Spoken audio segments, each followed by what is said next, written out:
Hello everybody, welcome to our first episode of I Took the Risk. Thank you for tuning in today. My name is Corey Bishop. We have a very special guest today, Mr. Rashawn Frisbee, aka Keith Ora. He is a shoe designer and a creative director. We're glad to have you today. Let's jump right into it. So I see your dedication to your craft. Tell me more about your creative process and how you developed your first shoe. Like me personally, I take a long time to observe every single crevice of the sneaker. It's not one part of the sneaker that I don't know about already just because I spent 48 hours on a pair of sneaks, no bathroom, nothing to eat, back when it was like 2014, since 2014. So when it comes to specifically an AF1, which I designed on, I just actually incorporated my logo on the AF1 because it's my favorite silhouette other than the Jordan 1. That's majority though. You know what I mean? Because Jordan 1 and AF1 silhouettes can go out of style. Absolutely. I don't feel like. So I just recently established a logo and decided, hey, why not put my logo on my favorite sneaker? So the certain type of style that I use is actually, I created the term blemish. Okay. And the blemish is in direct correlation with my brand because it showcases that it's no perfection. My brand stands for imperfections breed perfection. It's not one thing that somebody has went through or is currently going through or their physical appearance that was affected, such as mine, that doesn't allow you to feel like you perfect. Okay. I feel like society has a real crazy way of making us all feel like something's wrong. Absolutely. You could have perfect teeth, a million Johns, all the money in the world, but oh man, my left eyebrow fucked up. Oh man, my right toe is a little bit bigger than my left toe. It's like stupid things like that that make us insecure. And so I wanted my brand to be an exemplification of, you know, things can be a little bit abstract, but as long as you feel unique and you feel perfect. Absolutely. Also, man, let's talk about where this inspiration came from. You mentioned your logo. I see the on your shirt. Talk to us about what that logo means or what it represents to you. Again, man, it's you just gotta the imperfections. I thought of what this is. Shout out to UTRRR .93. That's my guy, Mike. Okay. So you feel me? Hey, shout out, man. Yeah, facts. That's my guy, man. If you watching this, you're the GOAT. I sat down with him and I said, "Yo, I want to create something that has never been seen before, and it's simple, but it has a ubiquitous meaning." Okay. I said, "Yo, why don't we do like a paint stroke? Like fuck the straightforward, definitive cuts that a lot of these logos have, which is nothing wrong with it, man. I love all types of artistry and graphic design, but I said, man, let's do something different. I said, do a paint stroke. I said, let's create something that could be deemed as it doesn't have any definitive form. So like nobody has a definitive form. That's my perspective of it. Like we shouldn't try to be or fit into any type of structure. I guess that's what I'm trying to say. Okay. So this blemish stands for be yourself, basically. Okay. It's truest form. Like, definitely. Everybody has their own imperfections. So let's talk about, your childhood. You from? You know about it. Oh man, I did some research a little bit. You from Chester, Pennsylvania. I don't know too much about the city, but talk to us about your childhood. Yeah. This is probably one of my biggest inspirations, man. Just shit, it's a lot. I lost a lot of people. Let's just say that. A lot of people, a lot of cousins, a lot of people that was close to me. You know, when you young, I feel like your brain hasn't expanded yet. I feel like a lot of things that you take in and the knowledge that you take in is you're basically a sponge. So when you see trauma, you embody trauma. Absolutely. Now later on in your years, you wonder why you so reflecting of that trauma. The minute that somebody says something to you, you snap. The minute that somebody eyeballs you wrong, snap. Right. I'm in the hood. I'm 9 years old. I hear gunshots. I see a dead body. It's like, that type of energy lives with you for the rest of your life. You don't just it's no, unless you pray and pray and pray and pray. I don't feel like that type of imagery will ever get out of your mind. Definitely. And I've been through a lot in serious cases of it, about 14 and 20 cases. Experiencing it, my whole family grieving, other families grieving, and I think that that type of energy you have to change, you have to manipulate. Certainly like Kung Fu Panda, I know it's a weird reference, but Kung Fu Panda, the last Kung Fu Panda, it was like a lot of energy that was being thrown at him. He sort of like shifted it and was able to push it in a more positive direction. And that's what I tried to do, and that's what I tried to live and embody is the trauma. I have to touch on this. I don't want to speak in ad nauseum. No, absolutely not, man. That's definitely something that we don't talk about as a culture, or at least we don't talk about it enough. Yeah. Because that's why I wear my heart on my sleeve now. That's. I mean, it made me fearless. And what I mean by that is,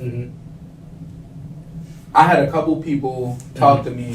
You feel me? And I had to sit up for this. I had a couple people this past week. They see what I'm doing. They like, bro, what drive you? What make you do this? What make you do that? I don't want to go back to that. I'm not trying to go back to gunshots. Definitely. I already seen what it was like. Right. Absolutely. The same people that I grew up with is still on the block. Doing the same stuff. They on the block still. The same block that we was growing up on, they on the block. Yep. I'm not doing that. Are you serious? And then when you the one who speak out about it, everybody will look at you sideways, especially from where I'm from. But when you're a walking exemplification of, black excellence, and you assert yourself in an educational manner in a mannerism that's not accustomed to the hood, then now you have the ability to say, I want better for my people because you're showcasing it. Absolutely. Sort of like you, exactly like you, exactly like Michael. We different. Definitely, man. I think that's something very extremely important that we in our culture see an example of what that looks like, because we see so much of the wrong things all the time, and it's so easy to see the wrong things all the time that we don't know what it's like to see the right things, and for us to see the right things and how to move forward from it after we see it. Yeah. That's big. Definitely, man. I appreciate you sharing that.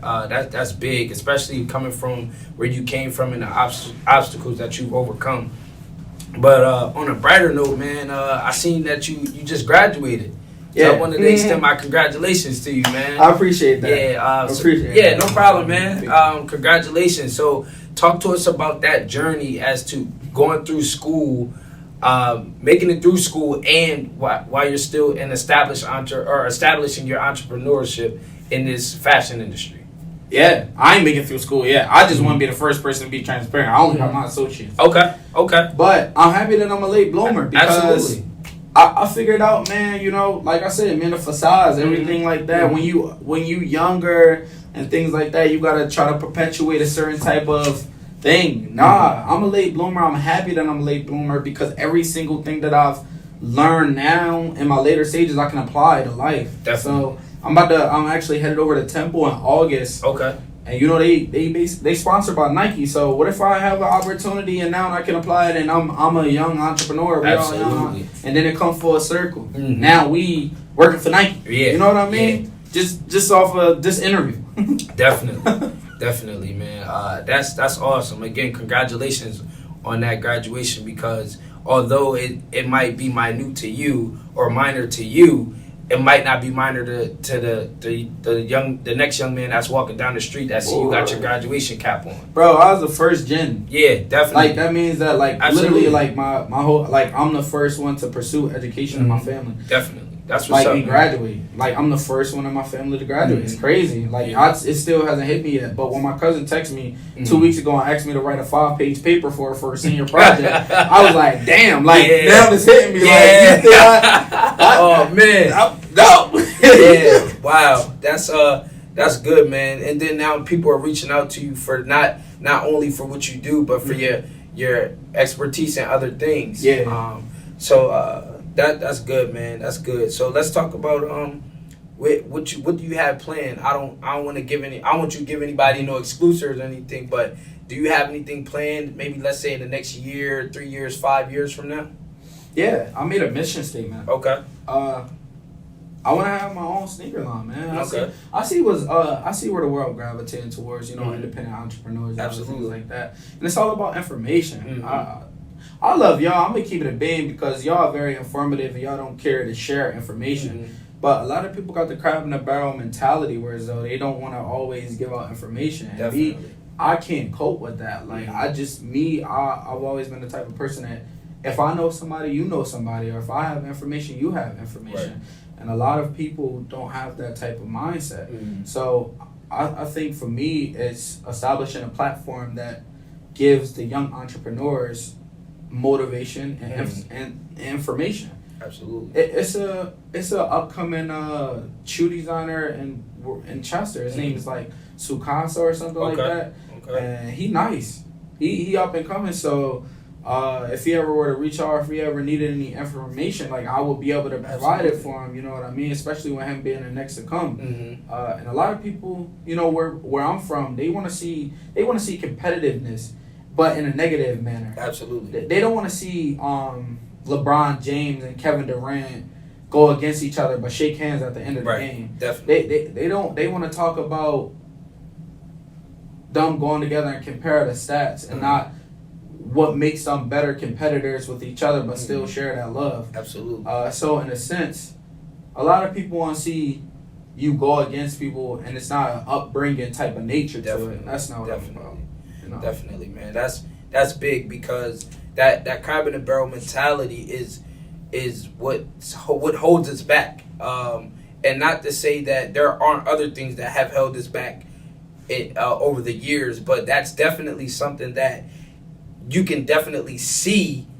You can definitely see out in the open that I don't want to see you win because I'm trying to win. Yeah. But I'm not going to help you get to where I got. Couple people like that Mm-hmm. reached out to a lot of people like that, man. It's crazy because where I am now they trying to double back and they can. I mean, I'm still an open book. I'm not going to change just because your energy changed. You know what I mean? Like, if you need information still, you got the information. Absolutely. But just know that somewhere along the lines, you wanted to take away information from me, and that's not how I roll. But I'm open book. I don't care. Okay.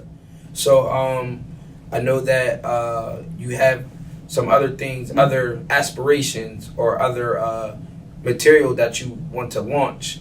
Other than the sneakers, would you like to share that? Yeah, I've been working on making my own apparel. I actually I'm gonna be blatantly honest with you. I got my own cricket machine and my own both cricket, everything cricket in my crib is crazy. They got some great products. However, the vinyl, I don't use their vinyl. I use something called I'm gonna go blank. Damn. Scissor, not scissor. It's something else.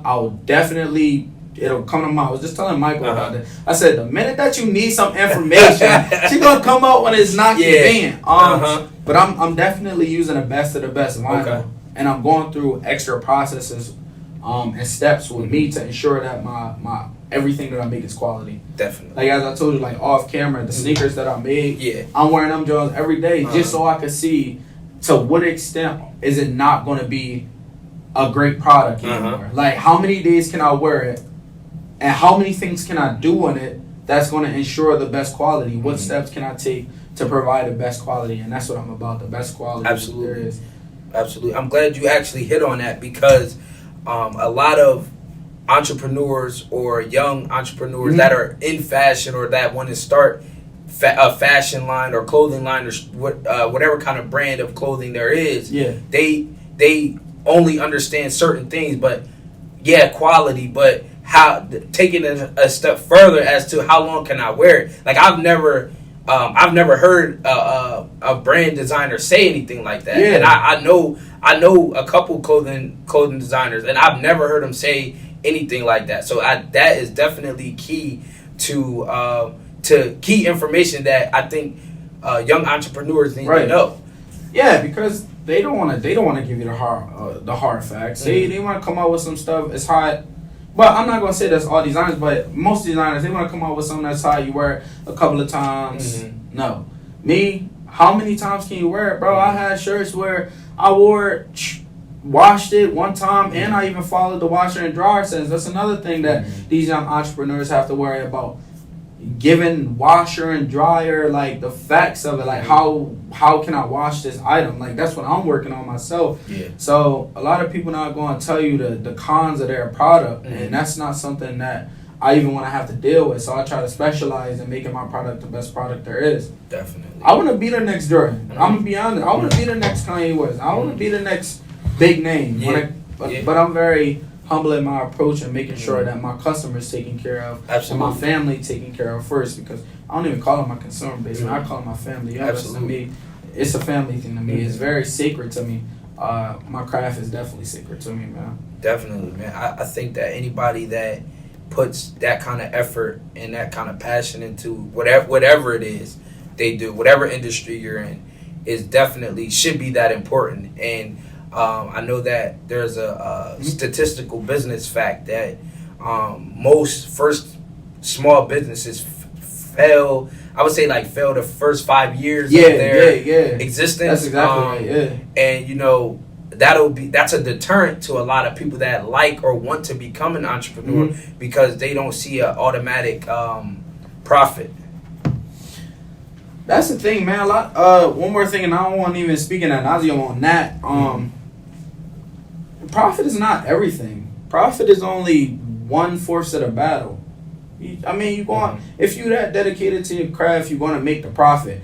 And a lot of brands and a lot of upcoming entrepreneurs fail to realize is profit doesn't always have to be tangible. It can be intangible. Definitely. It could be setting up your mans for a better gig. So in turn, that could be come full circle. It could be putting your family in a position to flourish so that it comes back full circle. It could be presenting an idea so that you don't expect anything in return, but you know that person is good and you see the results of that. It's planting these seeds that allow you to watch it grow and watch it flourish, and that is an asset in itself. That is a profit in itself. It's just not tangible. It's not physical revenue. It's not in your bank account, but it's in your memory bank that you did this and you've helped these people out. Definitely.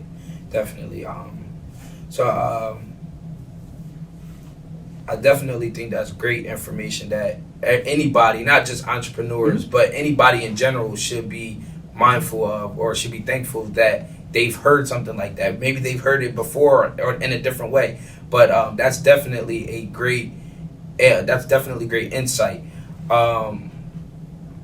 So I know you said you had some big names that you designed some sneakers for, or you know some big names.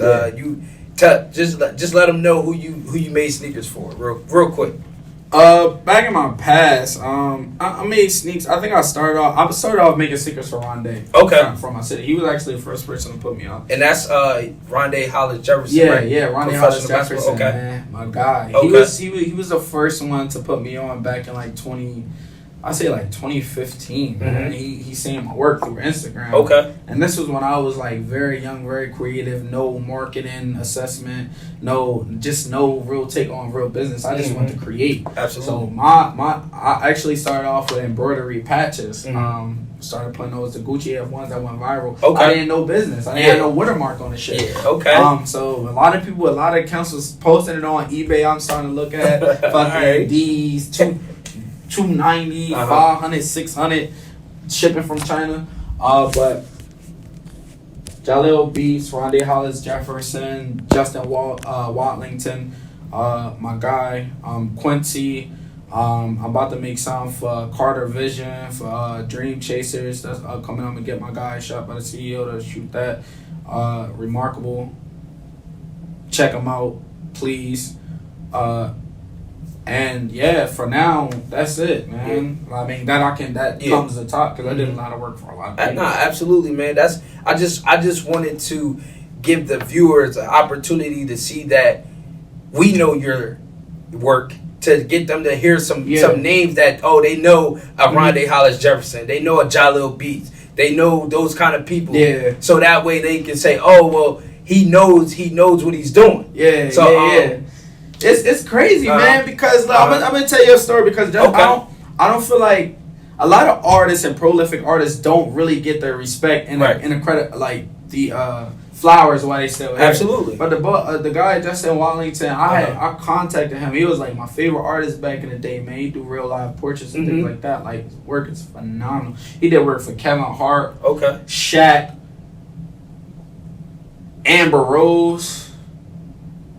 Bro, check him out, please. Yeah. I wrote him back in 2014. 2014, I have the messages and everything, bro. I'm like, yo, man, you're an outstanding artist.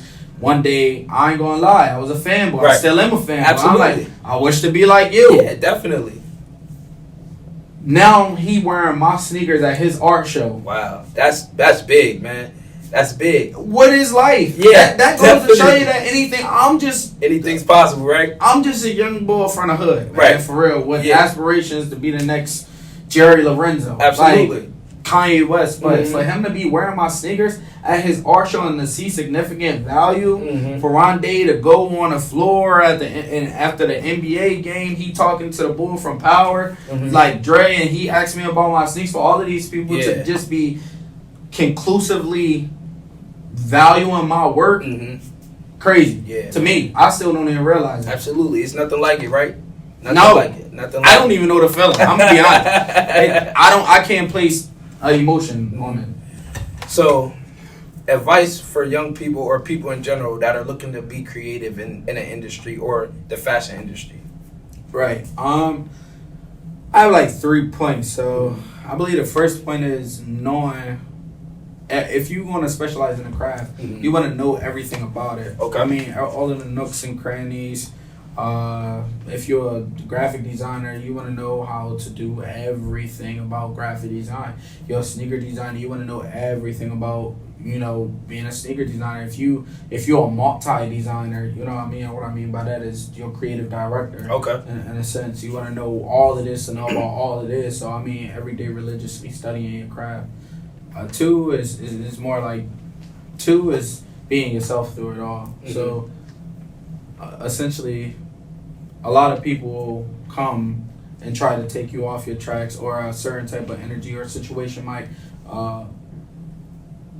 kind of push you in a wrong direction, or a direction that you don't want to go to. And so it's good to be knowledgeable about that and to adjust and to keep it moving, because at the end of the day, we all gotta make shit happen regardless. Absolutely. And three is the third one is know your market. Know who you marketing to. A lot of people get it misconstrued where they just come into the game like I was when I was a young boy. I didn't know my market. I just knew that I didn't want to do commission work and tell people. Like, people came to me and told me what they wanted to do. I wanted to push my own product. So shouts out to Sukaso. He doing portraits right now. My that's his market. I mean, to be that young to understand your market. That's great. Me, I didn't. It took me several years. If you want to advertise the old heads, advertise the old heads. If you want to advertise the skaters, advertise the skaters. If you want to advertise a luxury brand, then advertise a luxury brand. But know your market, and definitely make a mission statement, where it's like goals that you want to set for your brand, and that you want to accomplish. Definitely, man. Oh man, this was great. Great info. Great information. Great insight. Great to meet a good person that's doing so well in the industry that he's in. Man, I got one more quick question to ask. If you had somebody, if you were watching this and you had somebody to that you would want to see on here, who would it be? I don't know. You probably said get a Kim Burning on that. Zoom in on my face and just freeze frame it. 'Cause I look foolish. I don't know. Okay. I think you mean realistically, or just in future, like give mission statement that I just spoke about. Yeah, like in the future, if you know somebody like the young man you mentioned earlier, because we're all about promoting entrepreneurship. So if you know somebody, we would like them to be here, sitting here in this seat right here, so that they can do the same thing you just did. Share their story, share what their business plan is about, how they made it, and how they can give back. If we speak in big names, you know what I mean? Definitely the boy that I spoke about earlier, Carter Visions or Justin Walding, since he could speak in ad nauseum on what I already spoke about him, but he could tell you, because a lot of people don't know he blind in one eye, so that's a triumph. But he drawing work that looks realistic. That's crazy. So a lot of people, man. My guy Nell or my guy Pierce, who's an artist out of Delaware. Okay. But we'll just let the viewers find out. Absolutely, definitely. Because once y'all drop this John, then drop that John, they gonna be like, oh, this we legit. Yeah, definitely, man. I do appreciate you for doing this. Again, this was great information, great insight, and definitely a boost for not only myself but yourself and Shot by the CEO, Michael Stallings himself. Shout out to him, man. Shout out to him too, man. Yeah, man. I thank you again. We thank you, and we hope to keep seeing you support. We're going to keep supporting you, and hope to keep seeing your brand build and you grow. Thank you.